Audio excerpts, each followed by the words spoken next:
Today I'm smoking a very small cigar. I just got it at a local smoke shop here in California while I'm away on a trip. It tastes, it's okay. It's not that flavorful. I also got this cigar because it's kind of a perfect example for what I'm talking about, which is 5 distinct ways that men today are weaker than they had been in the past. This represents men today. Get it? It's pretty clever, I'd say. Small, weak, and lack flavor. I don't know how that connects, but man, I wish it did. Okay, I guess I should set up these 5 a little bit better. These are 5 things that men don't have today that men in the past, I believe, did. What I'm really comparing this to is our forefathers, the pioneers, the early settlers, the explorers that wanted to go out into the new world, which was America. The first one is self-respect. Some people deal with that more, some people don't deal with that at all. You may know if you've watched any of my recent videos where I'm heading with this one. Do you know? A guy's weight. A little touchy subject. I guess I'm talking specifically about guys that are really big, like fat. Guys fat, morbidly obese.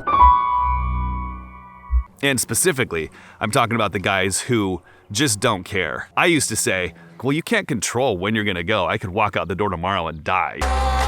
I'm just gonna eat whatever I want, it doesn't matter.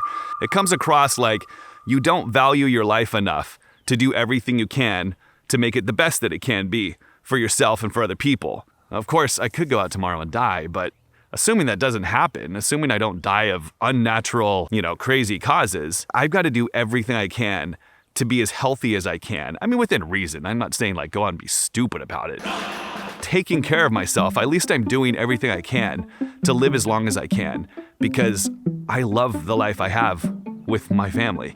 I just think at some point, at some level, even if it's not a conscious thing, if you clearly don't care about your body because you've just been fat forever and you're not really doing anything about it because you're still fat, at some level, you don't value yourself enough to do anything about it.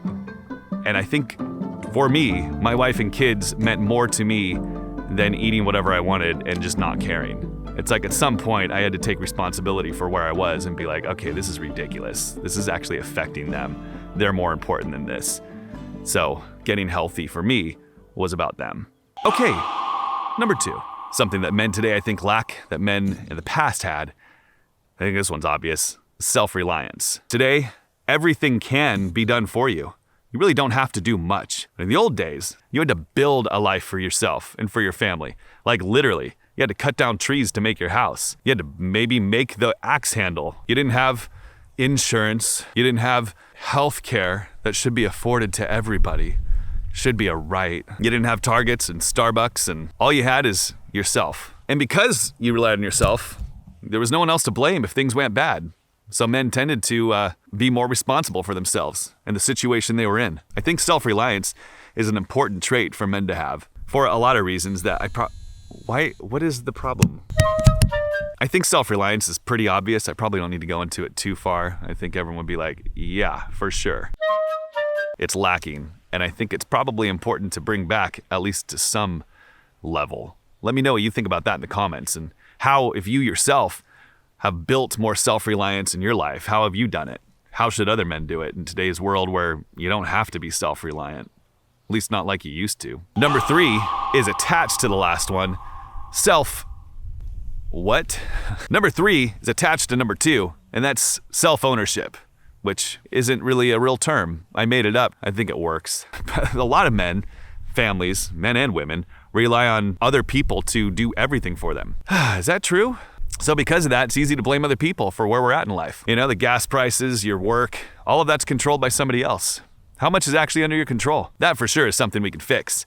You can fix it today pretty easily by reading Jocko's book, Extreme Ownership. That book, I would highly recommend if you haven't read it. It's all about taking ownership over every aspect of your life. From your relationships with your wife, your kids, taking care of yourself, your health, the money you make. It's all up to you. It all falls on you. Quit giving away to other people. Anyways, number 4. Yeah, I'm sure you knew this one was coming. Self-discipline. That's a big one for me, something I've been working a lot on lately, trying to build discipline in my life. I don't need to talk about that. If you have it, and if you don't, you probably either shy away from it because you don't want it, because it's hard, or you need it and you're trying like me. Anybody out there watching this just bored with discipline? I wonder, I think some guys are. I think some people are just born, they have self-discipline. It's just built into them. How is that? What is that? If you're that person, let me know what that's like for you. Have you ever gone a day in your life without like that discipline just being there? Man, that's gotta be nice.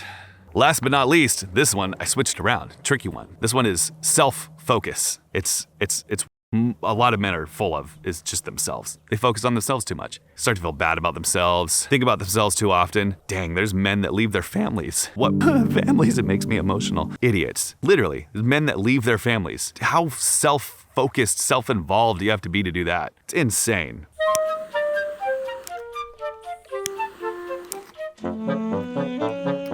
I think that's the extreme of it, but for most guys, there's still a level of focusing on yourself. And to some extent, I think it's a good thing. I think there's a certain portion of the day that should be focused on yourself, but that time should be focused on bettering yourself so that you're better for your wife, for your kids, and for your community. Well, and that's the end of it. That's the end of the video too. Wait, no, it's not. I've got one more bonus thing I want to tell you about, and that is, well, it's the sales pitch at the end. If you would just wait one moment, it's going to be worth your time. Would you please do a couple of things for me? I know you want to click away, but it'll only take a moment.